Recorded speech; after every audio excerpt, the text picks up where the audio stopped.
sus hijos. Ahora, esto debería ir muy de la mano con esta anunciada reforma curricular.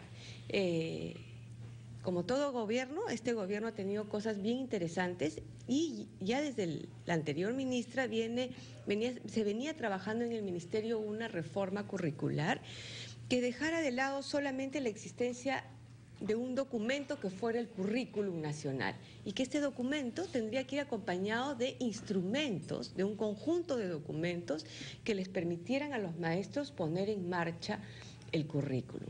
Una reciente investigación que hemos hecho en el instituto sobre el desempeño de los docentes nos muestran que una de sus principales dificultades para tener claro qué tenían que enseñar y poner en marcha el currículum en las aulas era que no tenían cómo. No tenían lineamientos para hacerlo. Estaba claro qué deben aprender los chicos, pero el currículum no les decía a los maestros cómo implementarlo, cómo programar sesiones de clase y finalmente cómo organizar la evaluación. Y teniendo en cuenta además que es año a año, ¿no? Exacto, que es año a año y nivel a nivel. Y entonces programar evaluaciones para que los chicos logren las competencias que el currículum establece. Esta reforma curricular y este nuevo marco curricular que estaba construyendo el ministerio parece ser que se ha paralizado y que se está focalizando ahora en un grupo, y me parece que, si bien es cierto, el ministerio está preocupado y haciendo esfuerzos por ejemplo,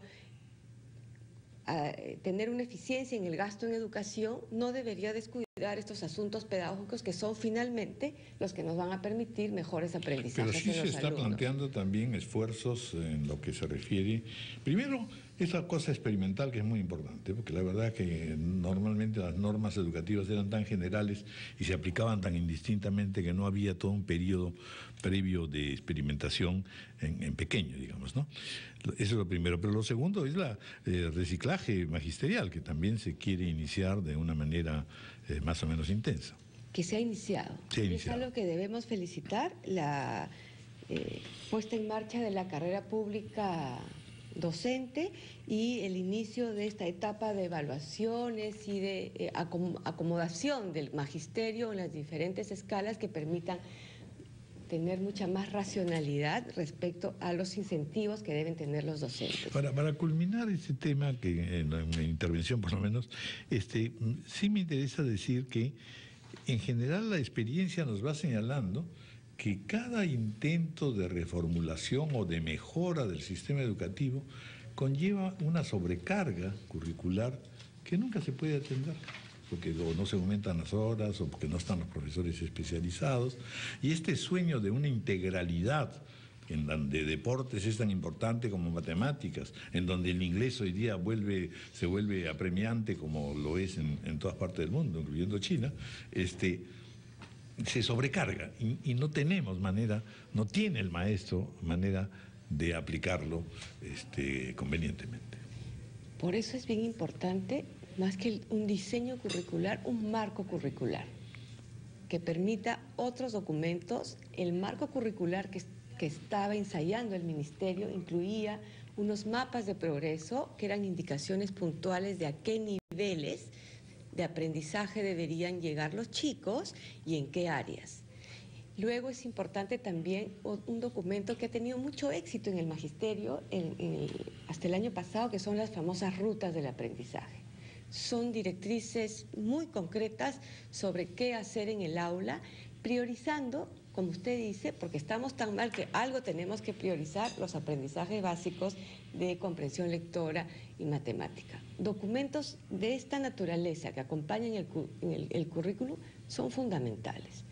Las investigaciones, ahora la evidencia lo que nos muestra es que gracias a los cambios educativos de los últimos 20 años tenemos aulas mucho más democráticas, chicos muy participativos y maestros abiertos al cambio que finalmente han aceptado una cultura evaluativa.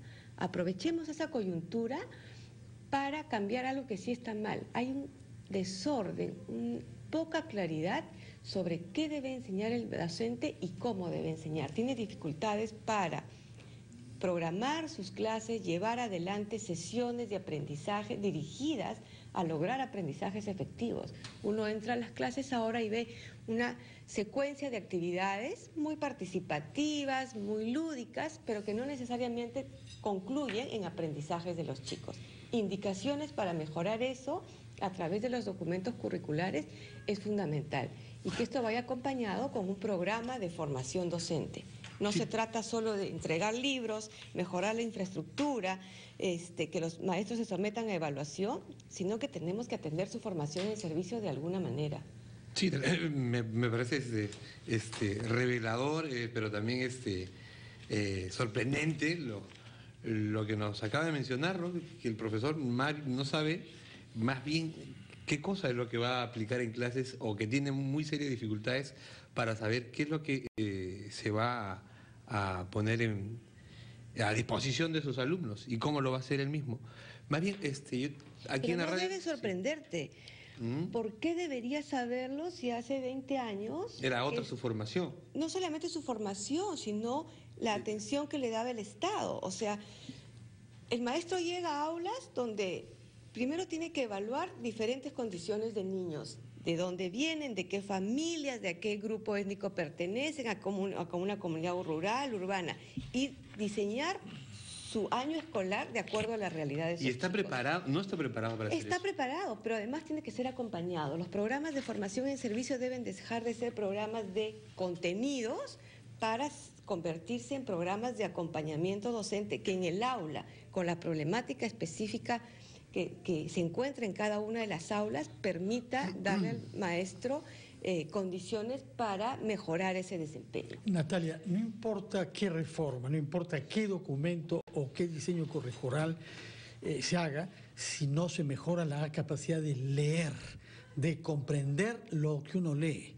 Por eso me importa que nos expliques cuál es este programa que tiene el IEP, Instituto de Estudios Peruanos. Leer es estar adelante, que además tiene como particularidad, tengo entendido, estar financiado por una institución privada, en este caso el Banco BBVA. ¿Qué logros tienen ustedes en estas 9 regiones en las que se está aplicando el programa Leer es estar adelante? En realidad, este es el programa de responsabilidad social, uno de los programas más importantes de responsabilidad social, y pertenece a la fundación del BBVA, Banco Continental, que nos ha pedido que trabajemos en él, diseñando el programa y poniéndolo en marcha. Actualmente trabajamos desde el año 2007 ya en 9 regiones. Tenemos más o menos 1.500 escuelas trabajando con nosotros, y lo interesante de este programa es que la Fundación BBVA vio por conveniente 2 cosas. Uno, alinearse a las políticas estatales. Entonces, en el momento que el programa se lanza, se había priorizado los aprendizajes en comprensión lectora, y la Fundación decide trabajar en ese tema. Y lo segundo es triangular con los académicos para diseñar un programa que tuviera además un componente de investigación que permitiera ir cambiando la forma como íbamos haciendo la intervención. Lo principal es eso. Los hallazgos más importantes son que es posible que los alumnos mejoren, porque tenemos un componente de medición alineado con la unidad de medición de la calidad del Ministerio de Educación. El Ministerio de Educación mide todos los años la prueba censal para segundo grado en matemática y en comprensión lectora. Nosotros hemos medido tercero, cuarto, quinto y sexto grado en estudios longitudinales de los mismos grupos de niños, y hemos podido ver resultados bien importantes. En Loreto al comienzo teníamos alumnos que estaban por debajo del nivel 1 en un 62%, y actualmente esos niveles se han reducido a 0.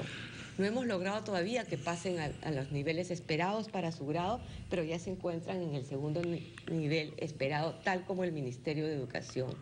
Pero eso significa además, como decía él, trabajar con los maestros. Nosotros elaboramos libros de comprensión lectora que acompañan los materiales del Ministerio, que recogen la diversidad local. Los temas son sobre la diversidad local de cada una de las regiones, pero trabajamos específicamente con los docentes haciendo capacitación, pero acompañándolos en sus aulas.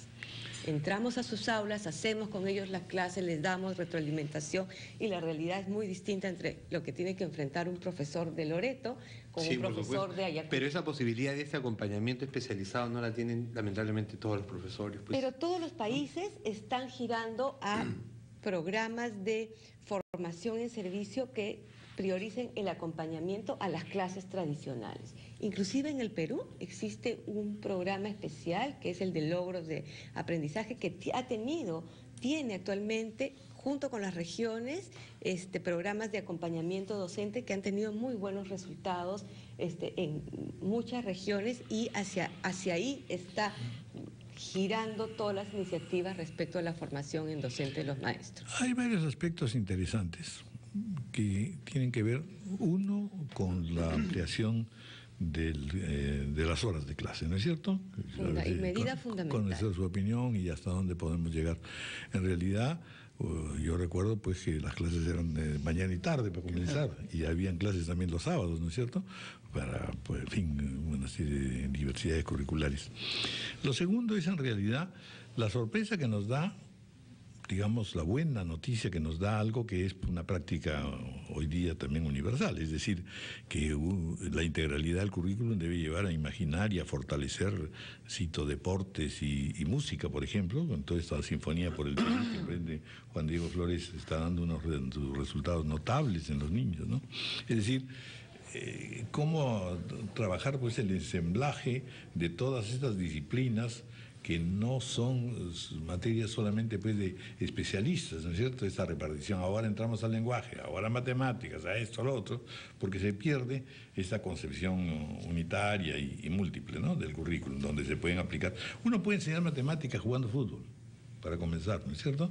Y entonces ahí viene un tercer terreno que es el de expansión además universal, es decir, toda la modernidad de las comunicaciones que debe llevar también a disponer de mejores instrumentos en el aula.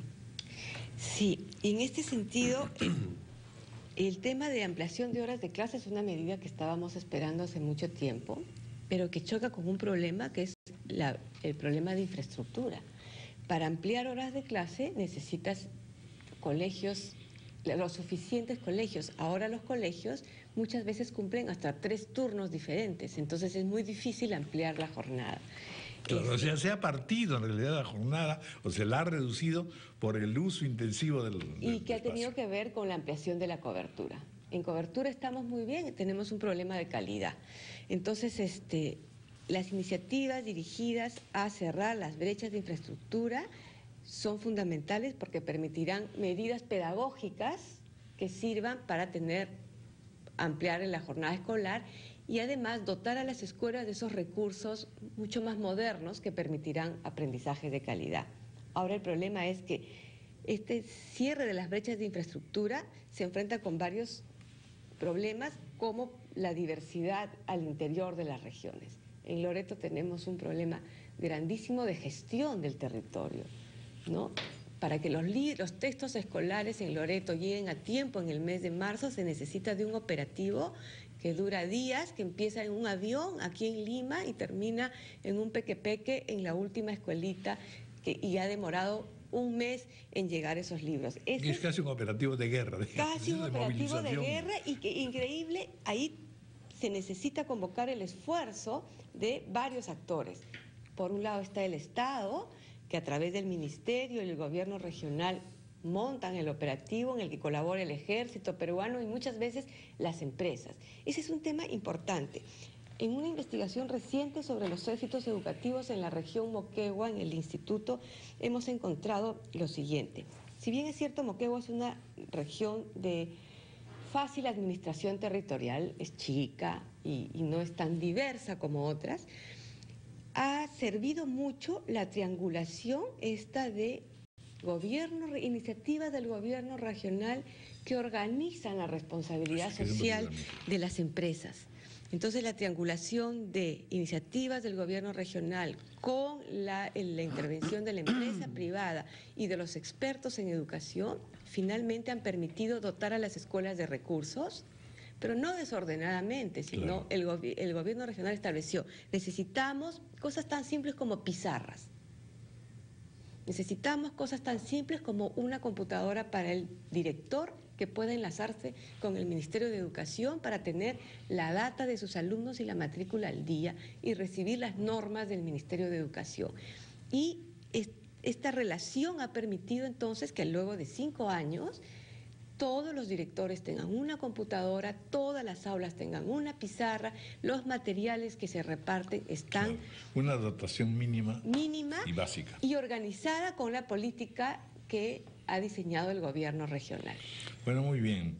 Muchas gracias. La verdad que ha sido una muy estupenda conversación, Natalia González. Y reconozco que, en efecto, ha evaluado usted muy bien el aporte, digamos, de integración, ¿no es cierto? Y es poder visualizar los intereses, las peticiones y la comprensión de todo este proceso que van teniendo los padres de familia con respecto a nuestra educación. Y que hacen un aporte fundamental. La educación no es tan gratuita como se piensa en el Perú, porque en las escuelas rurales el aporte de los padres es enorme, importantísimo. Sin duda. Gracias. Muchísimas gracias. Gracias, Natalia. 9:23 de la mañana, vamos a hacer una pausa.